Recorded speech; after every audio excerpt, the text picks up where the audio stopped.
सोच के अनुसार अलग अलग स्थितियों का निर्माण, ये बहुत ही इम्पोर्टेंट बात है। अगर तुम ये बात ठीक तरह से समझ लो तो पूरा जीवन अच्छी तरह से बीत जाएगा और तुम सफलता की राह पर दौड़ पड़ोगे। ऐसी बहुत सारी चीज़ वस्तु है जो तुम्हें मिलेगी, जो तुम्हारी इच्छा है वो भी तुम्हें मिलेगी, और सुख शांति और आनंद भी मिलेगा। केवल एक ही बात करनी है, हम शरीर के स्तर पर काम करते हैं बहुत, थोड़ी सी भूख लगे तो हम ज़्यादा खा लेते हैं, शरीर को स्वस्थ रखते हैं, शरीर को अच्छे अच्छे वस्त्र देते हैं, शरीर को इधर से उधर ले जाते हैं। शरीर में अगर कोई भी प्रकार की थोड़ी सी भी खामी हो तुरंत ही हम उसे ठीक करने में लग जाते हैं, लेकिन हम कभी मन के बारे में सोचते नहीं हैं। आज तक यही सबसे बड़ी भूल तुमसे हो रही है कि तुम मन पर कुछ सोचते ही नहीं। मन के बारे में आज तक कभी भी हमने ध्यान नहीं दिया। मैं एक एग्जाम्पल के रूप में आपको कहता हूँ कि मान लीजिए कोई व्यक्ति, सुबह आप उठे हैं और आप बैठे हैं और एक व्यक्ति आपके घर में आया, आपके साथ उसने वार्तालाप किया और उसने ऐसी बात आपको कह दी कि जो आपको चिंता उपजाए, निराशा लाए। आपका मन निराश हो गया, आपका मन चिंतित हो गया, आप डिप्रेशन में आ गए।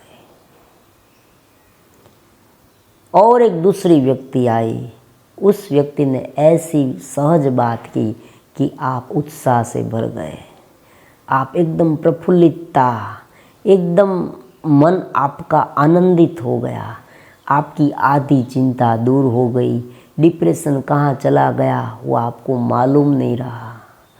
तो क्या इनमें क्या डिफरेंस है? दोनों व्यक्ति आपके पास, आपके घर में आए, लेकिन दोनों व्यक्ति ने अलग अलग काम किया।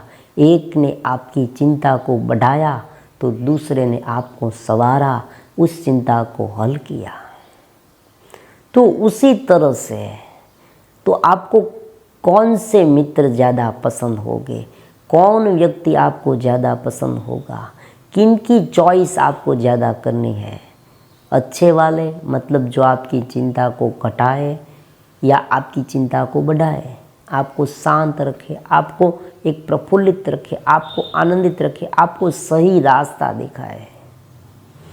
तो तुरंत आप कह देंगे भाई चलो ये जो दूसरा वाला जो मित्र है वो अच्छा है, पहला वाला ने तो सब कुछ बिगाड़ दिया। तो उसी तरह से ये जो मन हमारा है ना, वो हमारा घर है और उसमें अलग अलग प्रकार के मेहमान सोच की तरह गेस्ट आते रहते हैं। ये जो मेहमान है ना, वो ऐसा नहीं, मेहमान का मतलब ही यही है कि हमें पता नहीं होता कि वो कब आएंगे और हम सभी को अगर आवकार देते रहेंगे तो क्या होगा? ऐसा ही होगा।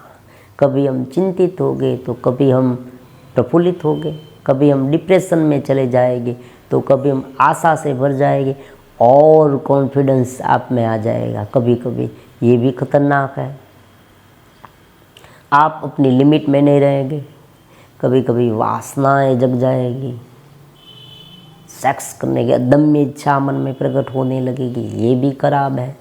तो ये अलग अलग प्रकार के मेहमान जो आपके घर में आते रहते हैं, उनके बारे में आपने कभी सोचा नहीं।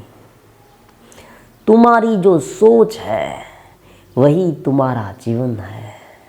अगर एक बार सोच पर पूरा ध्यान केंद्रित किया जाए तो जीवन में ये क्यों गड़बड़ी है वो सब कुछ आसान से मालूम हो जाएगा।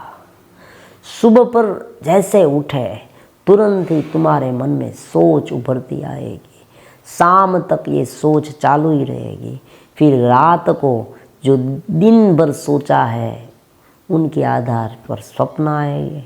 उसी तरह से ये जो सुबह का शाम, शाम से रात, ये पूरा जीवन ऐसे ही चलता रहेगा। जो सोच ज़्यादा प्रबल होगी उनके आधार पर हम कार्य करने लगेंगे और हमारा जीवन उस कार्य पर आधारित होगा। तो इस तरह से हम ये कह सकते हैं कि ये जो सोच है ना, वही हमारा जीवन है।